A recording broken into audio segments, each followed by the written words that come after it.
எதிர்பார்த்திருந்த பரபரப்பான இந்த பொள்ளாச்சி பாலியல் வழக்கில் இந்த தீர்ப்பு வழங்கப்பட்டிருக்கு. தீர்ப்பில் முடிவாக நீதிமன்றம் என்ன சொல்லியிருக்காங்கன்னா, 9 எதிரிகளும் குற்றவாளிகள் என்று அரசு தரப்பில் சந்தேகத்து இடம் என்று நிரூபிக்கப்பட்டதால் அவங்கள குற்றவாளிகள் என்று தீர்ப்பு வழங்கப்பட்டுள்ளது. அவங்களிடம் தண்டனை சம்பந்தமான விவரங்கள் கேட்டிருக்காங்க. அவங்க வயது காரணமாகவும் மற்ற அவங்க திருமணமாகாதவர்கள், வயதான பெற்றோர்கள் இருக்கிறார்கின்ற உடல்நிலை காரணங்களாகவும் சொல்லி லீனியன்சி கேட்டிருக்காங்க. அரசு தரப்பில் கடுமையான வாதங்கள் வைக்கப்பட்டுள்ளது. இது ஒரு அரிதான வழக்கு. அதெல்லாம் பெண்களுக்கு எதிரான வழக்கில் நீதிமன்றம் ஒரு கண்டிப்பான ஒரு தீர்ப்பு வழங்கணும், கடுமையான தண்டனைகள் வழங்கணும். இந்த வழக்கை பொறுத்த வரைக்கும் 376D கேங் ரேப் நிரூபிக்கப்பட்டிருக்கு. அதெல்லாம் 376 2N மீண்டும் மீண்டும் பாலியல் குற்றத்துக்கு உட்படுத்துவது, இந்த 2 முக்கியமான ஒரு மேஜர் அஃபென்ஸில் கன்விக்ஷன் பண்ணியிருக்கிறாங்க. அதனால் அதோட உயர்ந்தபட்ச தண்டனை பார்த்தீங்கன்னா சாகும் வரை ஆயுள் தண்டனை.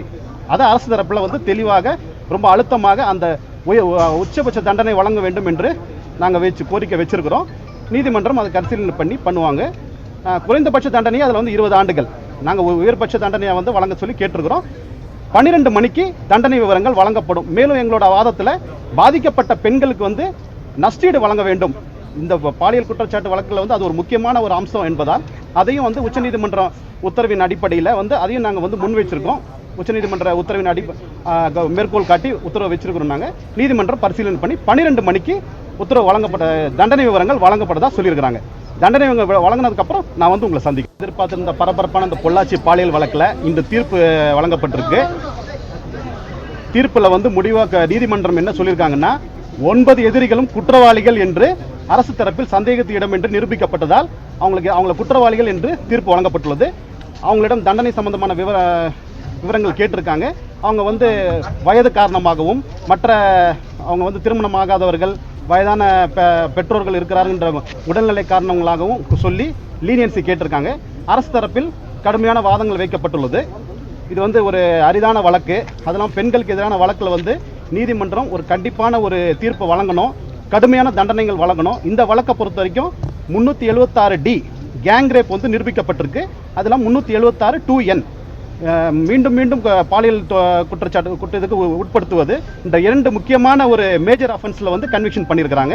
அதனால் அதோட உயர்ந்தபட்ச தண்டனை பார்த்தீங்கன்னா சாகும் வரை ஆயுள் தண்டனை. அதை அரசு தரப்பில் தெளிவாக ரொம்ப அழுத்தமாக அந்த உச்சபட்ச தண்டனை வழங்க வேண்டும் என்று நாங்கள் கோரிக்கை வச்சிருக்கிறோம். நீதிமன்றம் அதை பரிசீலனை பண்ணுவாங்க. குறைந்தபட்ச தண்டனையை அதில் 20 ஆண்டுகள் நாங்கள் உயர்பட்ச தண்டனையை வழங்க சொல்லி கேட்டிருக்கிறோம். 12 மணிக்கு தண்டனை விவரங்கள் வழங்கப்படும். மேலும் எங்களோட வாதத்தில் பாதிக்கப்பட்ட பெண்களுக்கு நஷ்டீடு வழங்க வேண்டும். இந்த பாலியல் குற்றச்சாட்டு வழக்கில் அது ஒரு முக்கியமான ஒரு அம்சம் என்பதால் அதையும் உச்சநீதிமன்றம் உத்தரவின் அடிப்படையில் அதையும் நாங்கள் முன் வச்சிருக்கோம். உச்சநீதிமன்ற உத்தரவின் மேற்கோள் காட்டி உத்தரவு வச்சிருக்கிறோம். நாங்கள் நீதிமன்றம் பரிசீலனை பண்ணி 12 மணிக்கு உத்தரவு வழங்கப்பட்ட தண்டனை விவரங்கள் வழங்கப்பட்டதா சொல்லியிருக்கிறாங்க. தண்டனை வழங்கினதுக்கப்புறம் நான் உங்களை சந்திக்கிறேன்.